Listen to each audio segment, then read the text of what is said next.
Malakai Black disputes reports about his AEW release, stating that he'll return to All Elite Wrestling very soon. We've got the latest news on which AEW stars did WWE send feelers out to, and do they want to return to WWE? CM Punk, we've got the latest news on his side of the story regarding the brawl with Kenny Omega and the Young Bucks after All Out, plus a recent picture of CM Punk after his tricep surgery. Chris Jericho will be defending his Ring of Honor World Championship this coming Wednesday night on Dynamite. We have an update when it comes to Hurricane Ian. How is that going to affect Wednesday's broadcast on TBS? And Julia Hart has some interesting Twitter responses to statements made by Brody King.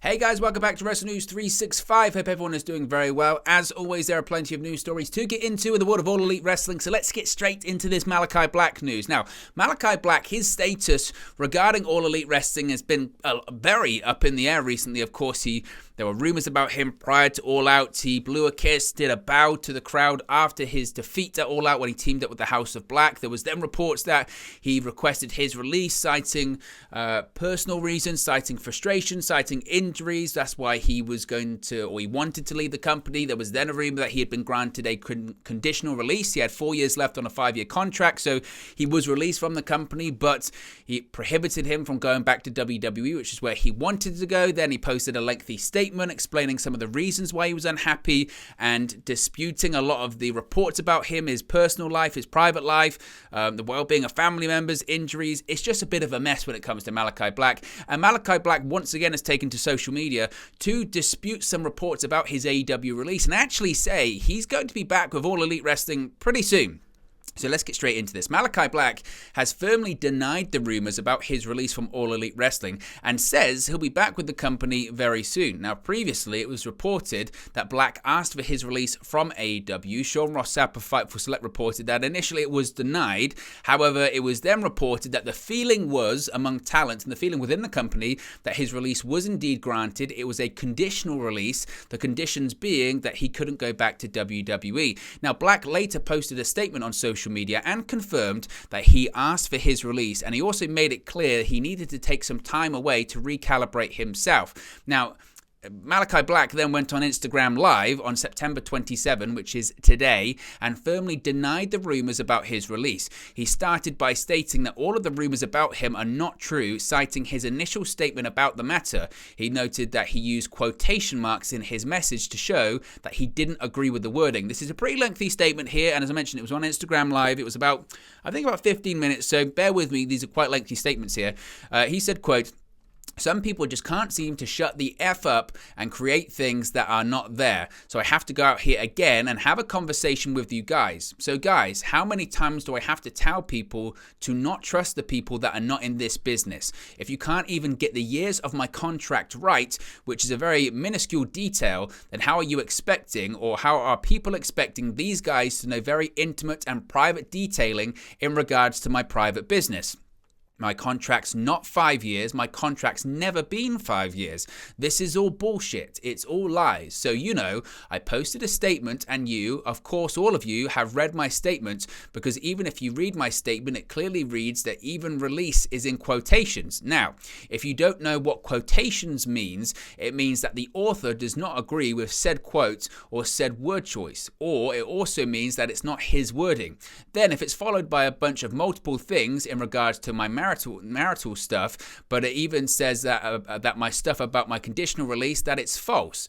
So how are you guys still thinking, like, why are the people still writing that I've got my release? Guys, I don't know. Why do you trust these people to tell you the truth? Because it's not true. In a time where I'm supposed to take care of myself and kind of wind down, I have to deal with this kind of stupid bullshit from people who are not in the business and pretending that they are in the business with all their sources. The worst thing about it is, for the past 3 days, I've been getting hateful comments, and today even 2 death threats. Death threats. You wish death upon a person because of what someone else has said, and then says that it's confirmed. It's not confirmed. Clearly, it's not confirmed. None of it's confirmed. There is no confirmation because I haven't left. That's what this whole thing was about. I've been given time off by Tony to take care of a bunch of stuff. All this stuff has been played up like weeks. All this stuff was weeks ago. He then made it clear that this statement was meant to offer everyone a summary as to why he'd be taking some time off. Black stated that anyone who has taken the rumors and reports about him and used them as fuel for hateful comments is stupid. He then noted that no one will take responsibility for getting the story wrong. He said, quote, "I posted that statement was a summary for you to understand why I'm taking some of the time off." Again, it's in the statement. It is in the statement. It's mind-boggling. If this isn't enough incentive for you to stop believing these people, then I don't know what is. Because if you are part of this whole mob that, like I said, sending me a bunch of hateful comments based on the words of someone else, then sorry, but you're dumb. You're stupid. Does anyone understand that in the time when I'm going through this stuff and dealing with a bunch of stuff in a very productive manner, that exactly doesn't help? And what I hate about it is that none of these dirt sheets will take responsibility. None of these guys will take the accountability and say, oh shit, we effed up. I'm sorry. We probably should not have said that.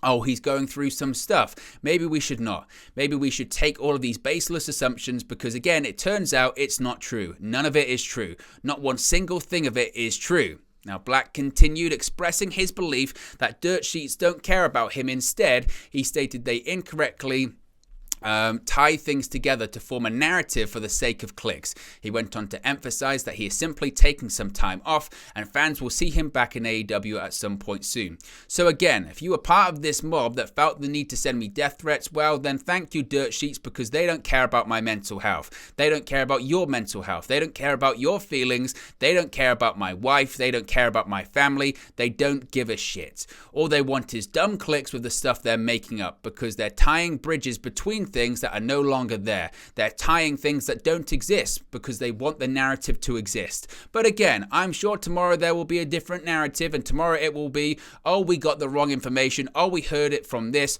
Don't blame us. We're just reporting. A real person will own up to their bullshit. They will own up to their words and they will say, you know what? I'm sorry. I shouldn't have said that. If the words came out of your mouth, then, own it. Just own it. Anyway, I would like to very much go back to just working on my stuff, working on my private life, working on getting to the point of feeling good again.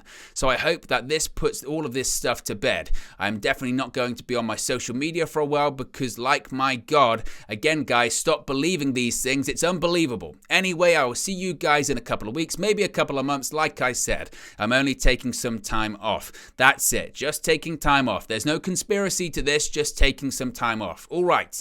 I will see you guys soon. Take care of yourself. Stop believing any other narrative. Right now, I debunked it. There's nothing going on. Don't believe these people. Don't write. Don't believe it. Nothing. I'm fine. I'm going to be fine. Everything is fine.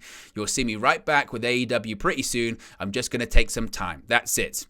He then concluded by emphasizing that he doesn't want to be used as part of the tribalism between AEW and WWE. Black noted that to him, it's business, plain and simple. He then thanked his fans for their support and stated that anything that doesn't come directly from him is false. Guys, last thing before I leave, don't make me some instrument for this whole tribalism, us versus them thing, because I don't do that kind of stuff. I don't do the whole Team AEW versus Team WWE. I don't play that. To me, this is business. This is genuinely like a business in the sense that it's business. It's my job. It's what I do for a living. This is how I've made my living for the past 13 years of my life.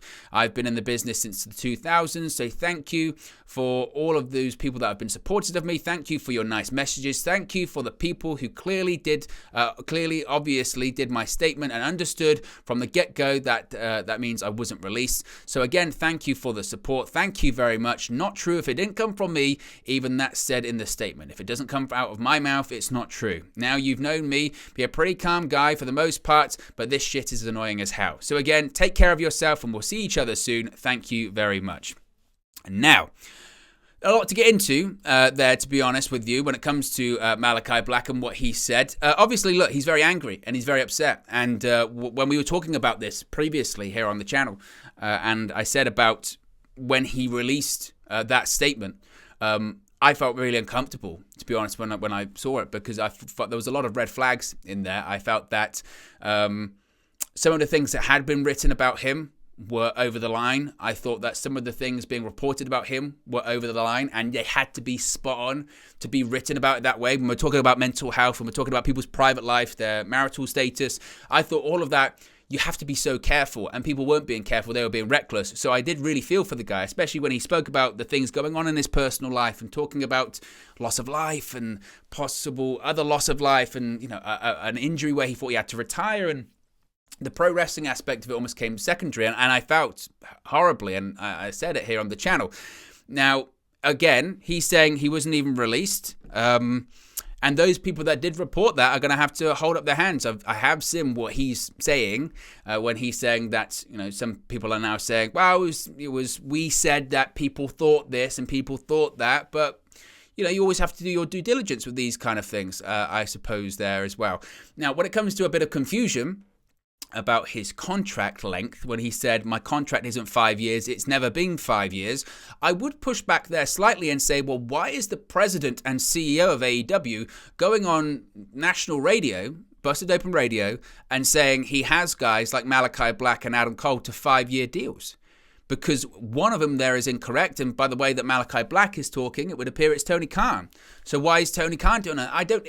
It's just a really, really messy situation. What we do know, because it's come from the horse's mouth now, is that Malakai Black has not been released from AEW. He has not had a conditional release from AEW. He will return at some point to AEW. And maybe that point is in the next few weeks, maybe it's in the next few months, maybe it's later on this year, maybe it's next year. We don't know. There's only 3 months of the year left, basically 2 actually. So, I do feel for the guy. And hopefully this is the last time we have to kind of have this conversation. I know there's these rumors about the White Rabbit and Aleister Black in WWE. That's just not going to happen. It's not, because he's under contract to AEW. And even if he was released, which he isn't, it would prohibit him from going to WWE anyway. Certainly, they would not be running vignettes. One of the hottest angles would not be about a talent that's under contract to AEW. That would just be, that's ludicrous to think. So hopefully, as I mentioned, this is the last time that we have to talk about Malakai Black, and hopefully he can take care of what he needs to take care of and get straight what he needs to get straight. And hopefully, most importantly, he can return to the ring and maybe get some of the things that he was promised initially in All Elite Wrestling. So let's hope with that. Now, when it does come to releases, and obviously Malakai Black hasn't been released, but there have been reports about Malakai Black, Buddy Matthews, as well as other people possibly wanting their exit from AEW. According to Dave Meltzer on the latest Wrestling Observer radio show, Tony Khan has now set a doctrine that nobody is getting released from the company, which he has made very clear in recent days. Now, this doesn't mean that nobody will ever be released from All Elite Wrestling. Of course, there are certain situations where this rule is put to one side, such as when Khan released Jimmy Havoc, etc., or when he released I forget what her name is, Ivelisse, as well. However, the main rule is that talent will not be getting cut. And because of that, both Black and Matthews could end up on AEW television sooner rather than later. Again, it depends on what's going on with Malakai Black. But essentially, the news is, at the moment, when it comes to these people that are unhappy, Tony Khan's not going to be releasing people. Tony Khan's going to be honoring the contracts that he has. And if he has you signed to a 2-year or a 3-year or a 4-year or a 5-year contract, basically you're going to see that contract out whether you like it or not. And I would say, if that is the case, first of all, it does make smart business sense. That's fine. But you do have to keep the same energy. I've been on this channel, and I think a lot of people have been on social media criticizing WWE, criticizing Vince McMahon when he was in charge of not letting people have their exits from the company. I think of people like Mustafa Ali. I think of people like Pac. I think of people like Brody Lee. When they clearly wanted out and their release request was denied and they got offered more money, or they just said, you've got 3 years left on your deal, you've got 2 years left on your deal, you've got a year left on your deal, you're going to see it out and you're going to sit at home and be paid essentially. And a lot of people said it's just BS from WWE, it's this, that and the other. And look, it would be the same from AEW. The talent would be getting paid. Good for them. I guess they would still have to make their bookings and they wouldn't be particularly happy, but we have to keep that same energy, I suppose, as well. But obviously, as the report mentions, there might be different circumstances which might change some things, or there could be conditional releases. We'll have to wait and see when it does come to that, though. speaking of those maybe unhappy talents that maybe wanted to go to WWE or in particular were contacted by WWE, Sean Rossap of Fightful Select has some news on AEW names and WWE's attempt to contact them. Now, Fightful has confirmed the rumor that Swerve Strickland was indeed contacted by WWE, but he referred the company to his attorney, and Strickland reportedly had no interest in returning to the company at the time. Now, they were given the indication that he was contacted as part of this recently reformed Hit Row pitch, and obviously the return of Hit Row to the SmackDown brand, which we have seen in recent weeks. However, again, these were rumors on social media.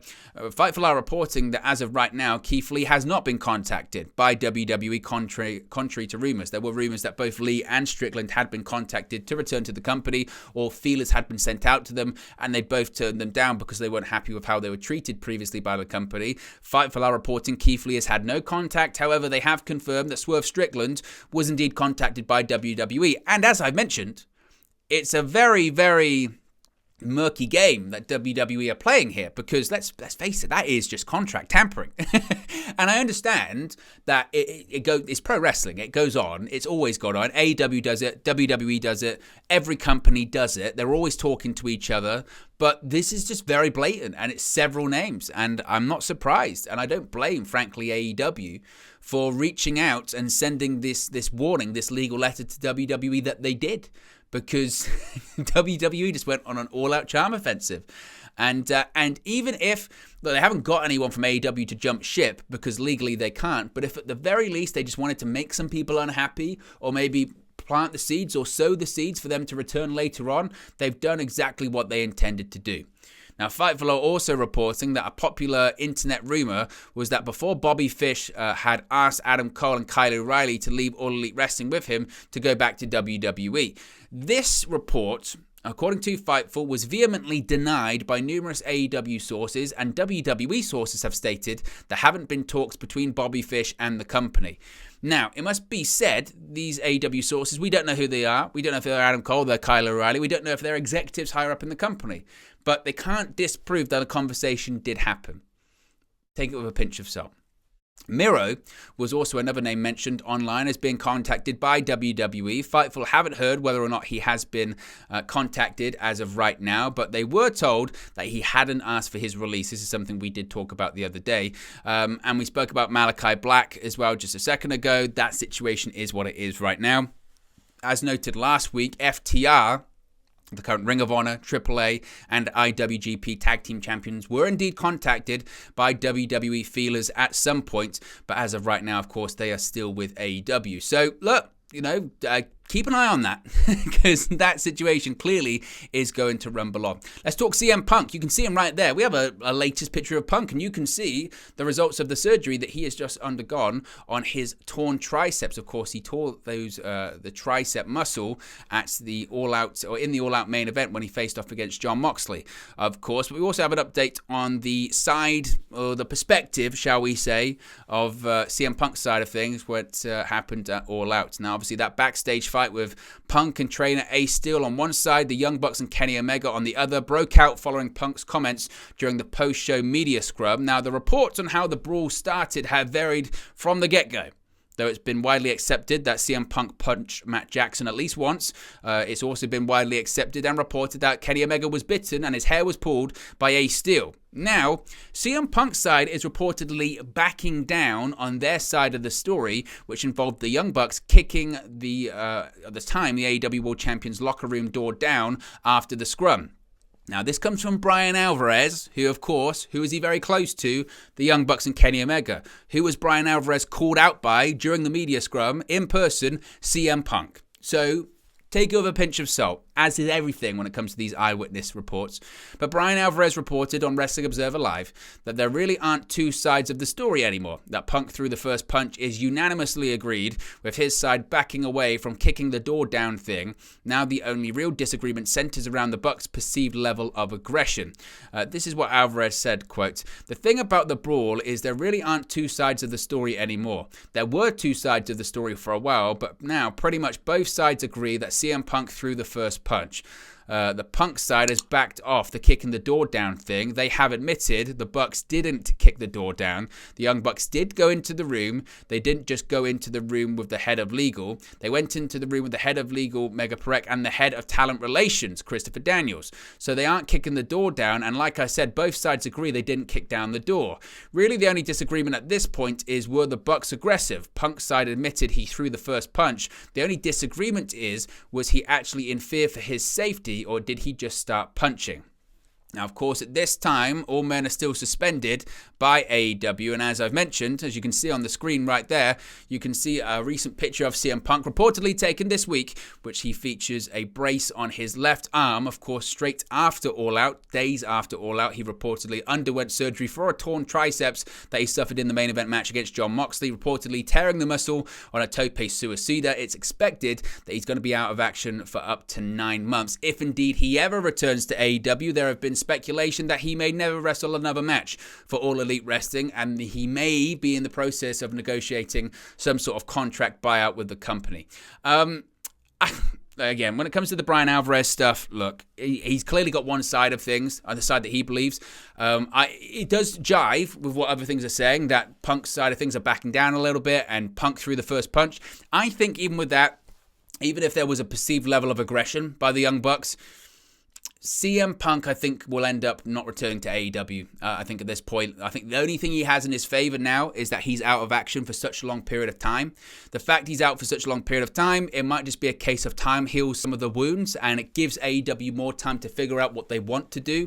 But honestly, if CM Punk threw the first punch, from a legal perspective, from a HR perspective, they can easily pull the trigger on letting Punk go from the company. And, the more I think about it, it is a shame because, there was so much hope and promise of Punk returning to pro wrestling and Punk coming into All Elite Wrestling, and how it's ended is going to overshadow anything positive that he did during his time with the company. But of course, until we get confirmation on any of it, we can't say too much. Let's talk about Dynamite this week briefly. Chris Jericho will be defending his Ring of Honor World Championship this week. His first ROH title defense will be against a former champion, in that he'll be facing Bandido. Of course, Bandido was the Ring of Honor World Champion during the global pandemic, and due to COVID-19, the shutters were almost closed on the company. Bandido was set to defend his ROH World title at Final Battle against Jonathan Gresham, but he tested positive for COVID. He was pulled from the match. Jay Lethal replaced Bandido in the bout, and he and Gresham fought for the original Ring of Honor World Championship. Gresham defeated Lethal, and when Tony Khan purchased Ring of Honor, the main event of Supercard of Honor was Bandido battling Gresham to determine the undisputed champion. Of course, Gresham won that match before dropping the title to Claudio Castagnoli at Death Before Dishonor this summer. Jericho won the championship last week at Dynamite Grand Slam. Of course, Jericho is not going to lose the championship to Bandido this week at all. So you don't have to worry about a title change. I know some people, again, look at this and they go, but there's no story. There's no story. I agree with the sentiment of, does it need to be a title match every week? Tony Khan has got to the point where he puts world title matches on so many shows, and they're just random ones, where you go, why? Why? There is no threat that everyone knows Chris Jericho is going to win this match. Not a bad match, but Chris Jericho is going to win it. Now, if the Ring of Honor World Championship was on the line, would you go into it going, is Jericho going to win? Of course Jericho's going to win. He's going to win it regardless. But the title doesn't need to be on the line, in my opinion, on this one. But I'm looking forward to the match, but title doesn't need to be on the line, it must be said. Speaking of Dynamite this week, it could be affected by Hurricane Ian. Tony Khan took to Twitter to post a public memo to all AEW employees based in Florida or other parts of the Gulf Coast region that could be impacted by Ian. He said, quote, "For everyone in AEW, in case you missed our email, anyone worried about Hurricane Ian affecting your travel or home or your family life, it's voluntary to come to TV this week. Anyone affected by the hurricane can take care of business at home, and we hope to see you all next week." Now, fair enough. I think it's, we're talking about really serious matters here, so that's fine, and he's right to say that. But what I would also say is, why do you have to put that on Twitter? Shouldn't everyone know that? I know he's saying if you missed the email or anything like that, but shouldn't it be mandatory that you respond? What? That is worrying. That is worrying that you have to put that on social media to make sure that everyone sees it, in my opinion. I could be overreacting, though. And finally, Julia Hart has responded on Twitter. Obviously, we spoke about a couple of House of Black members in this video.